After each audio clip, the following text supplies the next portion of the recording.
Halo, Assalamualaikum warahmatullahi wabarakatuh.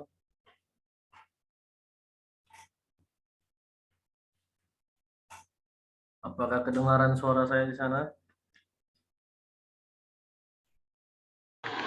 Kedengaran, Pak. Oke, baik. Masih 2 orang yang masuk.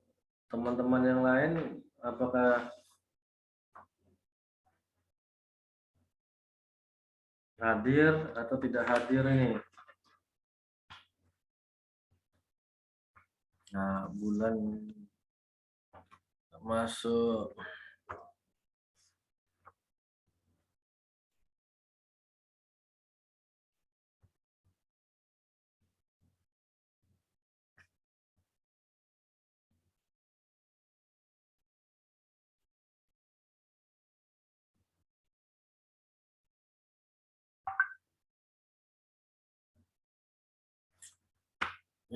Ya, Berisman, ya Beriman. Minggu lalu nggak hadir ya, kemana nih?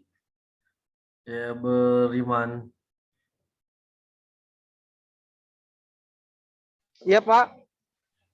Minggu lalu nggak masuk, kemana? Aku minggu lalu masuk, Pak, tapi cuma telat. Di akhir-akhir aku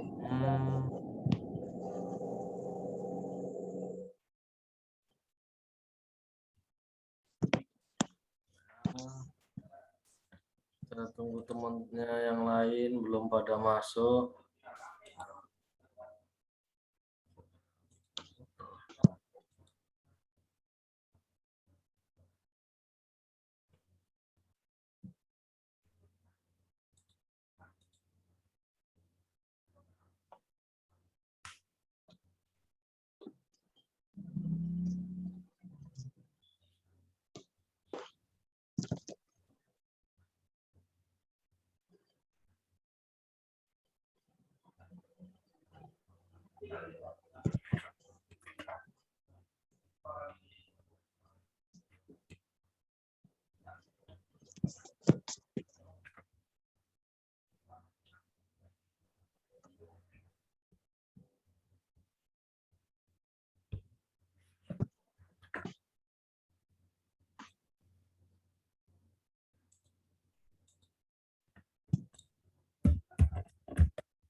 Baik, sambil menunggu teman-temannya yang hadir, yang lain hadir,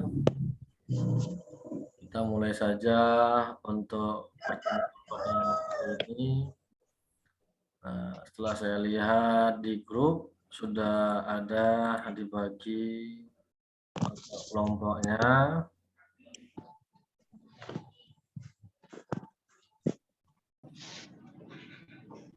Nah, jadi sudah bisa mulai untuk dianalisis dari 17 asas yang termuat di dalam Undang-Undang Nomor 12 Tahun 2011. Apakah ajas-ajas daripada pembentukan suatu undang-undang telah terpenuhi atau tidak di dalam undang-undang tersebut? Mulai dari perencanaan, kemudian pembahasan, persetujuan, pengundangan, kan gitu. Sampai dengan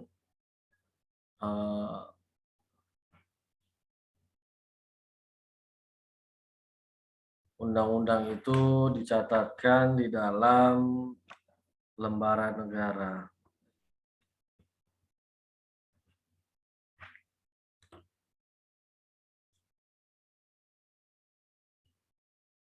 Pada pertemuan sebelumnya, secara ringkas kita telah membahas mengenai urutan ataupun mekanisme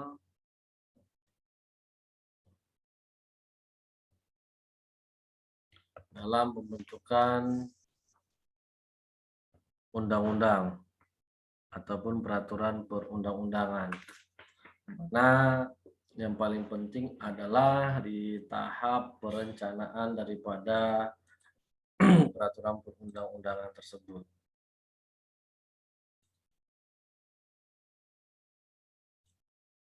Yang nantinya menjadi sebuah rancangan undang-undang. Nah, pada pertemuan kali ini akan kita lebih dalami lagi mengenai perencanaan peraturan perundang-undangan. Nah, perencanaan terhadap berbagai peraturan perundang-undangan Indonesia menurut Undang-Undang Nomor 12 Tahun 2011 adalah yang pertama sesuai dengan pasal 7.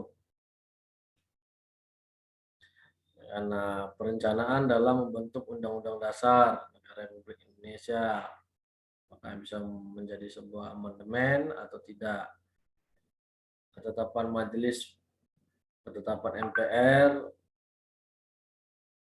undang-undang atau Perpu, peraturan pemerintah, peraturan presiden, peraturan daerah provinsi maupun peraturan daerah kabupaten kota.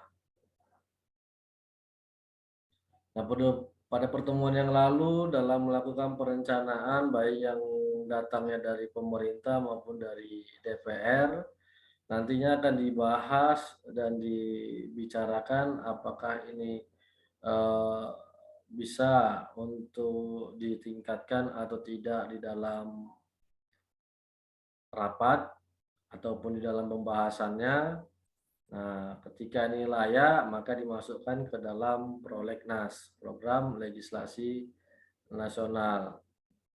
Nah, di mana hal ini dimaksudkan bahwa RUU tersebut merupakan skala prioritas program pembentukan undang-undang dalam rangka mewujudkan sistem hukum nasional.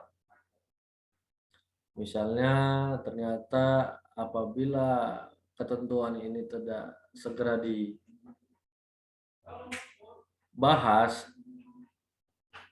maka ada dampaknya terhadap keamanan misalnya. Kemudian kepastian hukum maupun keadilan bagi masyarakat. Nah, sehingga ketika sudah dimasukkan ke dalam prolegnas, maka dia menjadi prioritas dalam pembahasan nantinya. Dalam penyusunan prolegnas didasarkan atas yang pertama Perintah Undang-Undang Dasar Negara Republik Indonesia tahun 1945.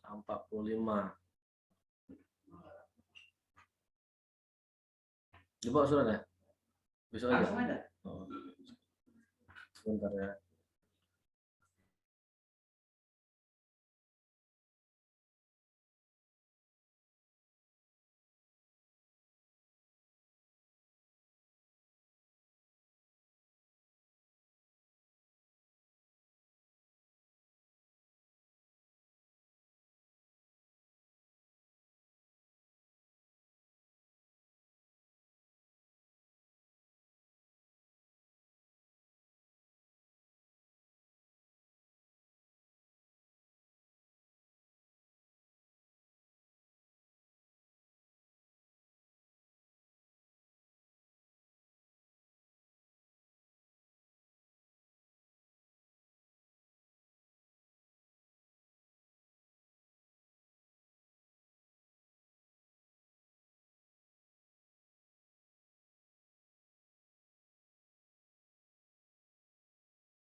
Baik, mohon maaf, udah sedikit ya iklan gitu.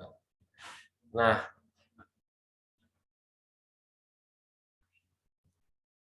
om-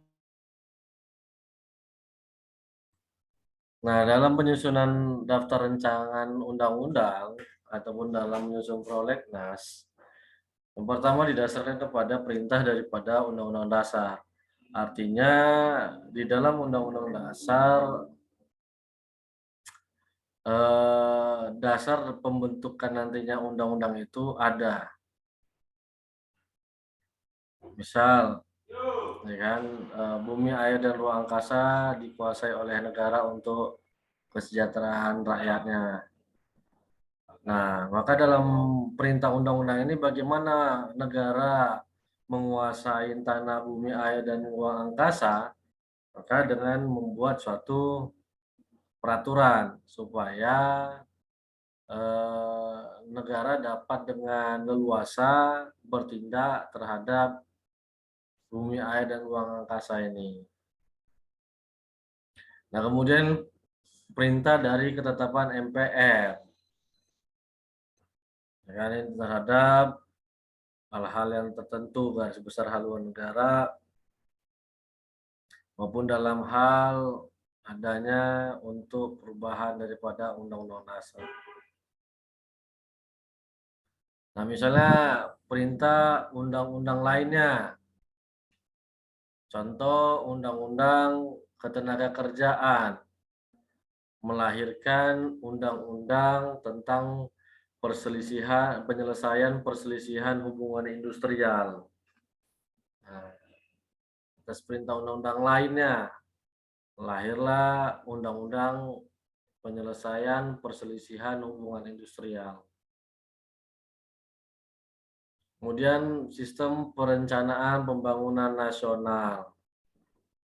Nah, ini yang diatur baik pemerintah maupun DPR.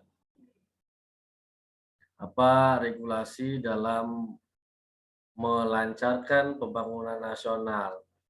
Pasti harus ada dasar hukum yang mengaturnya sehingga pemerintah ataupun negara dapat melakukan pembangunan nasional dengan cepat. Nah, misalnya apa? Undang-undang pengadaan barang dan jasa, undang-undang jasa konstruksi misalnya. Nah, itu kan untuk pembangunan nasional. Kemudian didasarkan atas rencana pembangunan jangka panjang nasional. Kemudian rencana pembangunan jangka menengah ataupun rencana kerja pemerintah dan rencana strategis DPR dan aspirasi maupun kebutuhan hukum masyarakat. Nah, ini yang fleksibel disesuaikan dengan perkembangan aktivitas yang dilakukan oleh masyarakat setiap harinya. Ini dipantau terus-menerus, ya kan, apabila ada hal-hal yang mengganjal, maka inilah yang menjadi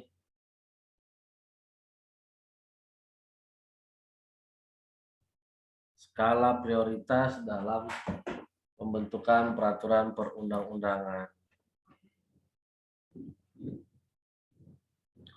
Prolegnas memuat program pembentukan undang-undang berupa judul rancangan undang-undang, materi yang diatur, dan keterkaitannya dengan peraturan perundang-undangan lainnya. Materi yang diatur dan keterkaitannya dengan peraturan perundang-undangan lainnya merupakan keterangan mengenai konsepsi rancangan undang-undang yang meliputi latar belakang dan tujuan penyusunan, sasaran yang ingin diwujudkan, dan jangkauan dan arah pengaturan. Jadi hampir sama kalau dilihat, ya kan? Ini dalam membuat sebuah makalah. Jadi ada sasaran yang ingin diwujudkan, jangkauannya. Materi yang diatur telah melalui pengkajian dan penyelarasan yang dituangkan dalam naskah akademik sebagai persyaratan dalam pembuatan undang-undang. Nah, seperti sebuah makalah tadi saya bilang, sebuah tulisan yang hasilnya adalah sebuah naskah akademik. Ya kan, naskah berarti sebuah tulisan, draft.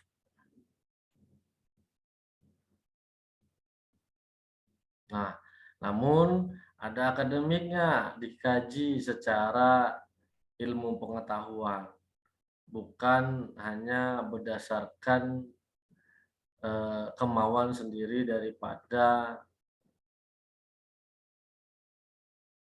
si pembuat daripada undang-undang. Jadi telah dilakukan dengan berbagai macam penelitian dengan menggunakan berbagai macam metode sehingga menghasilkanlah sebuah naskah akademik.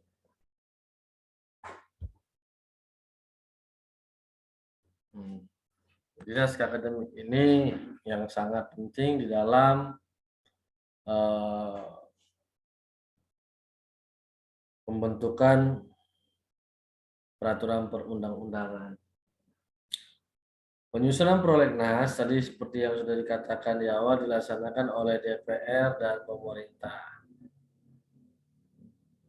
Penyusunan dan penetapan prolegnas jangka menengah dilakukan pada awal masa keanggotaan DPR sebagai prolegnas untuk jangka waktu selama 5 tahun.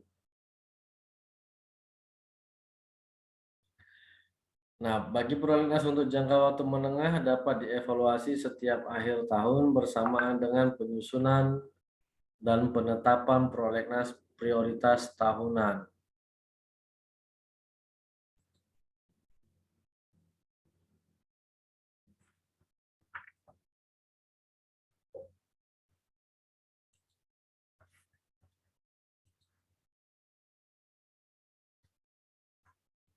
Penyusunan dan penetapan prolegnas prioritas tahunan sebagai pelaksanaan prolegnas jangka menengah dilakukan setiap tahun sebelum penetapan rancangan undang-undang tentang APBN. Jadi di awal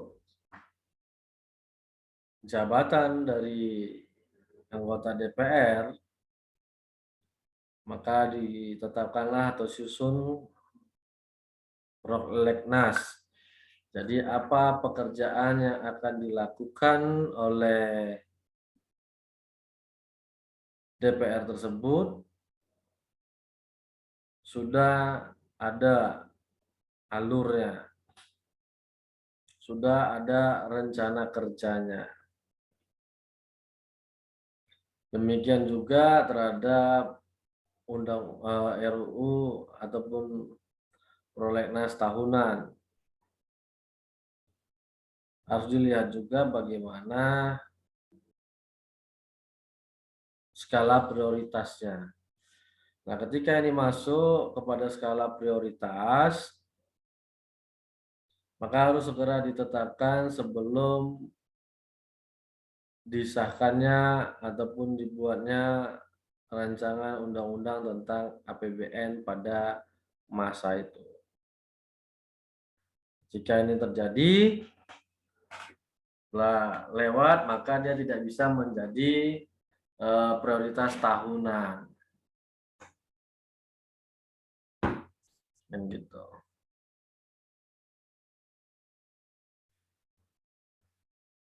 Penyusunan prolegnas antara DPR dan pemerintah dikoordinasikan oleh DPR melalui alat kelengkapan DPR yang khusus menangani bidang legislasi. misalnya fraksi kan gitu ataupun komisi. Mereka lah yang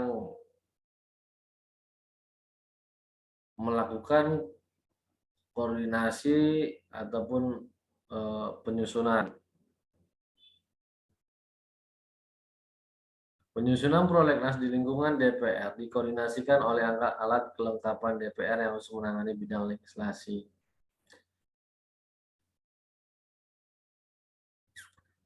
Nah, penyusunan di lingkungan DPR tadi harus dipertimbangkan melalui usulan dari fraksi, komisi, anggota DPR, DPD, ataupun masyarakat. Sedangkan penyusunan prolegnas di lingkungan pemerintah dikoordinasikan oleh menteri yang menyelenggarakan urusan pemerintahan di bidang hukum. Hasil penyusunan prolegnas antara DPR dan pemerintah disepakati menjadi prolegnas dan ditetapkan dalam rapat paripurna DPR RI. Prolegnas selanjutnya ditetapkan dengan keputusan DPR. Dalam program legislasi nasional, dimuat daftar kumulatif terbuka yang terdiri dari pengesahan perjanjian internasional tertentu akibat putusan Mahkamah Konstitusi berkaitan dengan APBN, pembentukan, pemekaran, penggabungan daerah, provinsi, dan atau kabupaten kota.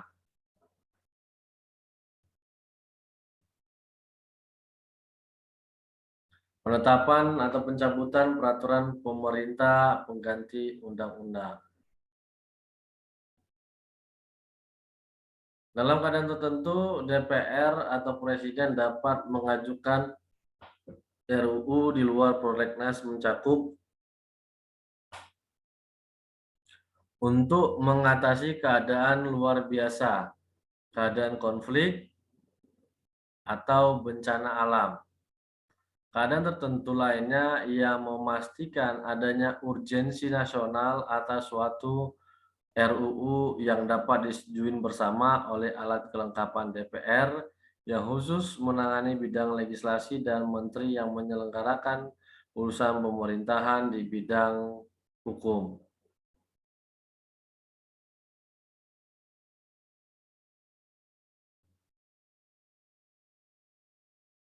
Nah, jadi ada kalanya RUU tadi dibentuk setelah prolegnas ditetapkan. Nah, tetapi hanya dalam keadaan yang dua ini saja. Ada keadaan yang luar biasa seperti COVID-19 kan membuat pemerintah membuat satu perubahan, membuat satu peraturan yang berkaitan dengan COVID. Nah, sehingga dinyatakan bahwa ini adalah merupakan bencana nasional, bahkan bencana dunia kan gitu.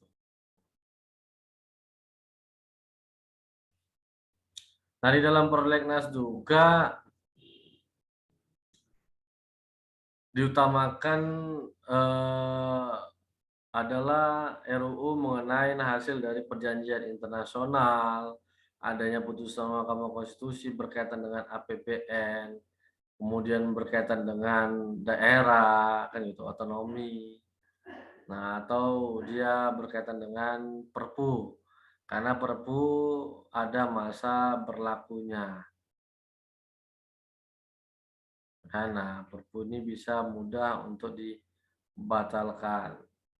Ketika disetujui Perpu itu, maka berubahlah dia menjadi undang-undang. Ya kan? Tapi kalau dinyatakan Perpu tersebut sudah tidak berlaku lagi, maka Perpu tadi dinyatakan dicabut. Seperti itu dia. Nah, tadi perencanaan bisa berdasarkan ketetapan MPR. TAP MPR merupakan salah satu wujud peraturan perundang-undangan yang sah dan legitimate berlaku di Indonesia. Bahkan dalam hierarki peraturan perundang-undangan, TAP MPR memiliki kedudukan lebih tinggi dibandingkan dengan undang-undang maupun peraturan yang lainnya. Sebelumnya saya absen terlebih dahulu, ya kan, karena sudah ada 10 orang, dan memang ibu kurang ya. Bintang ada bintang, supaya jangan ngantuk ini semuanya. Ada bintang, nggak ada. Kemudian Bulan Rizky, tadi ada ya. Iya, Pak, ada. Ever Skula, tadi ada. Lopo, mana si Lopo? Keluar dia. Tadi sempat masuk saya lihat.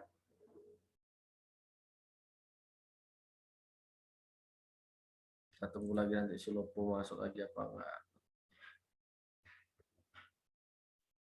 Kemudian M. Arif Fazila. Ya, Pak. Lagi di mana, Arif? Ya, Pak. Di rumah. Iya, Pak.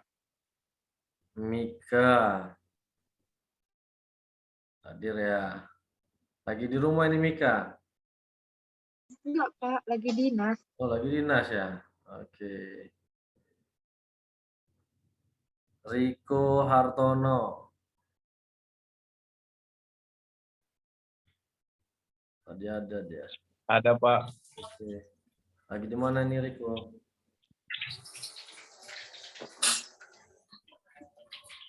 Di rumah.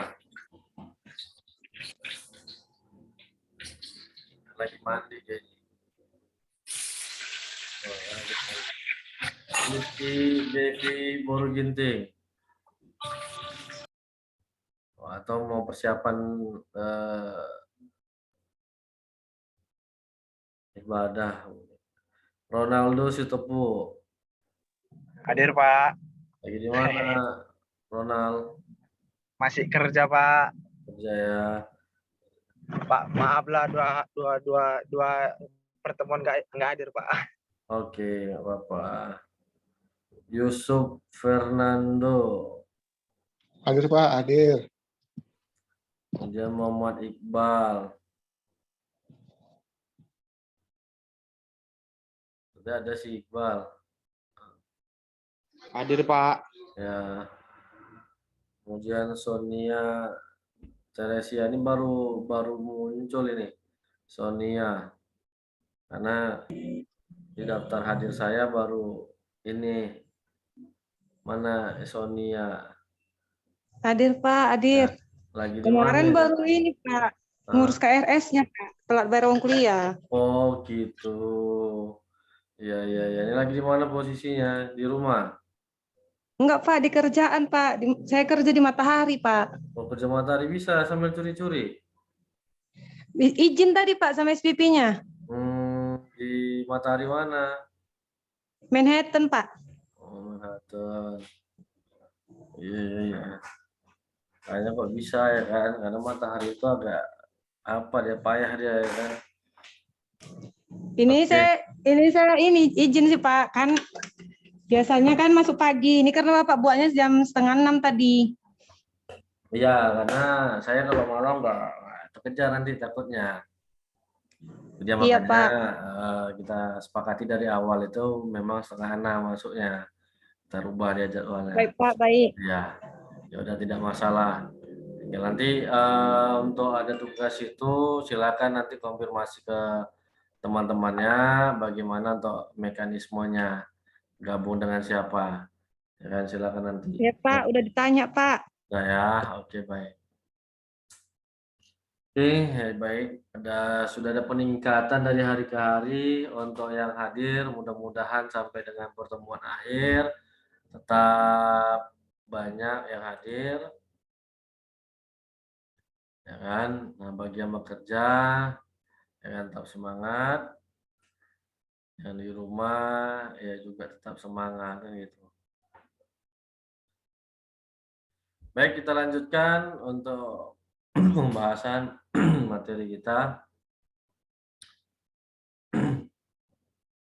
Berdasarkan Undang-Undang Nomor 12 Tahun 2011, staf MPR dapat dikatakan sebagai salah satu sumber hukum. Meskipun dalam undang-undang sebelumnya yang 2004 staf MPR sempat dihilangkan, ya kan? Nah, tapi di tahun 2011 dia dimasukkan kembali.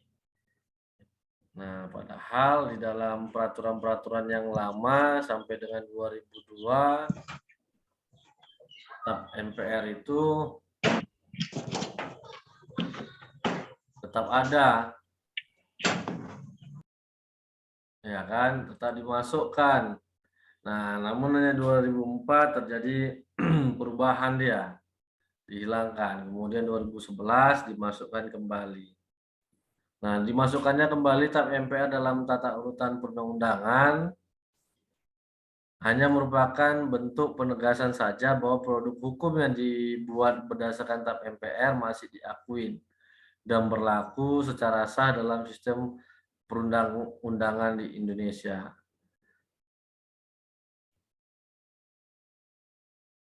Jadi ketetapan MPR adalah produk hukum yang ditetapkan oleh MPR dalam sidang umum. Produk hukum MPR ada dua macam, yaitu ketetapan dan keputusan. Ketetapan produk hukum MPR yang berlaku baik ke dalam anggota MPR atau keluar anggota MPR. Maksudnya ketetapan berlaku bagi seluruh rakyat Indonesia. Kalau yang keluar anggota MPR. Sedangkan keputusan hanya berlaku bagi anggota MPR. Proses pembentukan putusan majelis dilakukan melalui 4 tingkat pembicaraan. Kita lihat materi berikutnya apakah ada yang berkaitan dengan itu atau tidak.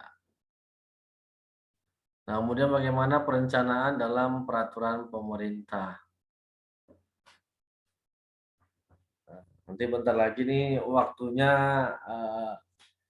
dari Zoom-nya habis, silakan nanti untuk masuk kembali. Kan? Perencanaan penyusunan peraturan pemerintah dilakukan dalam suatu program penyusunan peraturan pemerintah. Perencanaan penyusunan peraturan pemerintah sebagaimana dimaksud di atas memuat daftar judul dan pokok materi muatan rancangan peraturan pemerintah untuk menjalankan undang-undang sebagaimana mestinya. Adapun perencanaan peraturan pemerintah ditetapkan untuk jangka waktu 1 tahun. Perencanaan penyusunan peraturan pemerintah dikoordinasikan oleh Kementerian Hukum dan HAM yang khusus menyelenggarakan urusan pemerintahan di bidang hukum.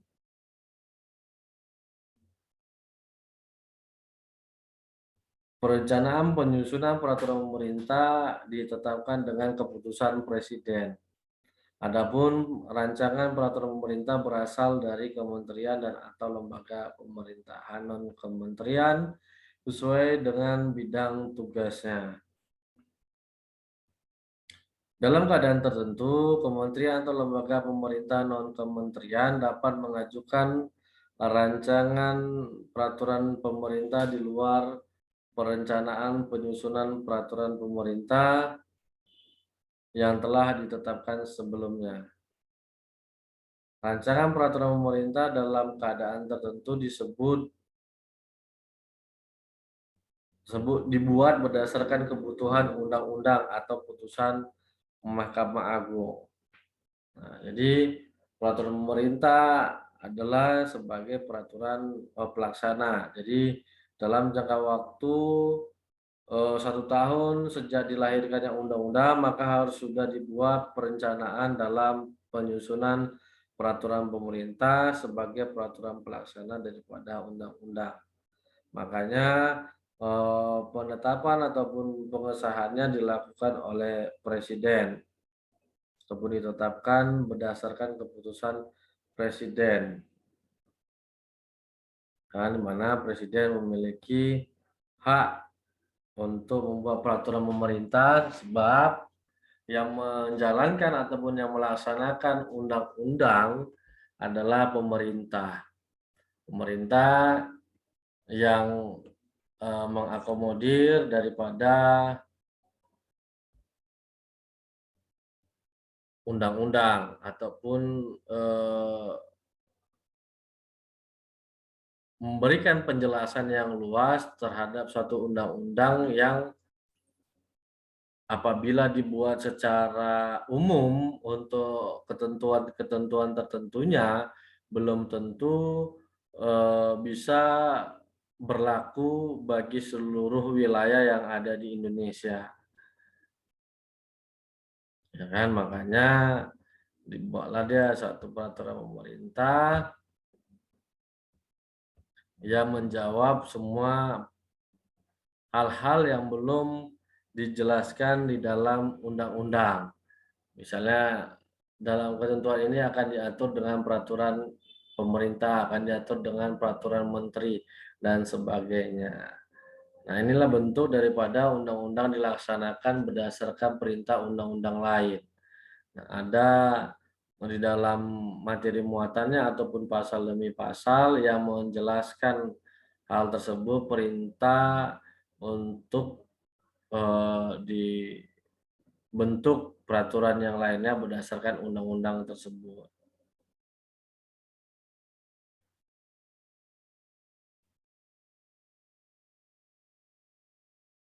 Nah, peraturan pemerintah ini sangatlah penting di dalam hierarki peraturan perundang-undangan.